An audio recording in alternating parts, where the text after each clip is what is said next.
Thumbnail দেখে বুঝে গেছেন যে reiki healing versus slang reiki.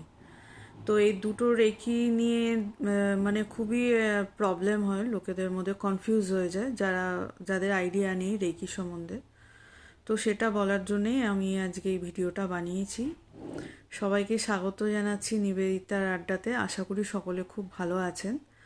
আচ্ছা, এই স্ল্যাং রেকি আর হিলিং রেকি, তো আগে স্ল্যাং রেকিটা নিয়ে আমি বলি। স্ল্যাং রেকিটা হচ্ছে এই যে যেমন ব্যাংক ডাকাতি বা কোথাও লুটপাট হওয়া বা কাউকে খুন করা, সেইটা নিয়ে তার আগে থেকে যে মাপঝোঁক, পরিকল্পনা, জায়গা দেখা এবং কোন জায়গা থেকে জিনিসটা করবে আর কি, প্ল্যানটা এক্সিকিউট করবে, তো সেটাকে রেকি বলা হয়।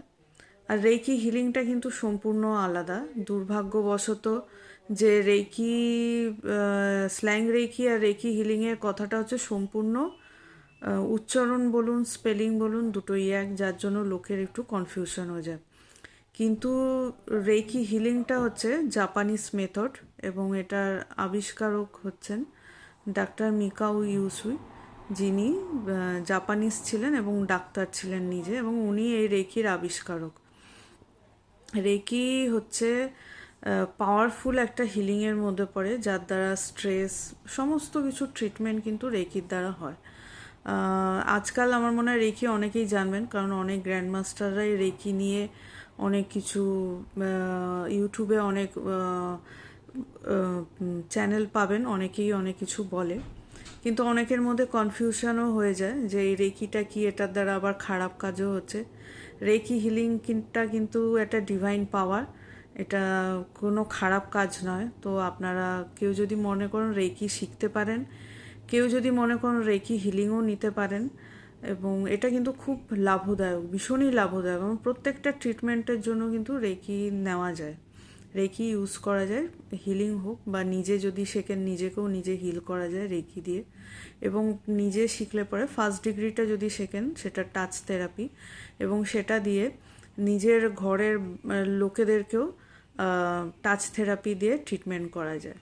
তো রেকি হিলিংয়ে কিন্তু কোনো কনফিউশন আর আশা করি হবে না, এবং কোনো অসুবিধাও নেই। আর রেকি হিলিং কিন্তু ডিস্টেন্সেও হয়। আমিও নিজে রেকি হিলার, তো আমিও ডিস্টেন্স রেকি হিলিং দিয়ে থাকি। তো আপনারা যদি মনে করেন আমার সাথেও কন্ট্যাক্ট করতে পারেন, বা আদার্স যারা রয়েছে গ্র্যান্ড মাস্টার অনলাইনে, ইউটিউবে অনেকেই আছে, ফেসবুকে, ইনস্টাগ্রামে, তাদের থেকেও আপনারা নিতে পারেন। কাজে রেকি নিয়ে একদম কোনো রকম দ্বিমত, ভয়, কোনো রকম কনফিউজ কিন্তু থাকবেন না।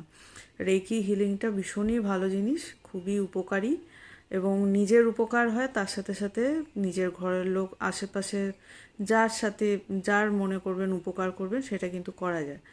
তো আশা করি ক্লিয়ার করতে পেরেছি। তো যদি আমার এই ভিডিওটা ভালো লাগে, আমার কথাটা যদি ভালো লাগে, আমার সাথে প্লিজ কানেক্ট হবেন, আপনাদের কমেন্ট জানাবেন, আপনাদের মতামত জানাবেন। আসুন, সবাই ভালো থাকবেন, নিজের যত্ন নেবেন। আবার একটা অন্য ভিডিও নিয়ে নিশ্চয়ই আসবো, আশা করি। Thank you for your love, thank you for your time.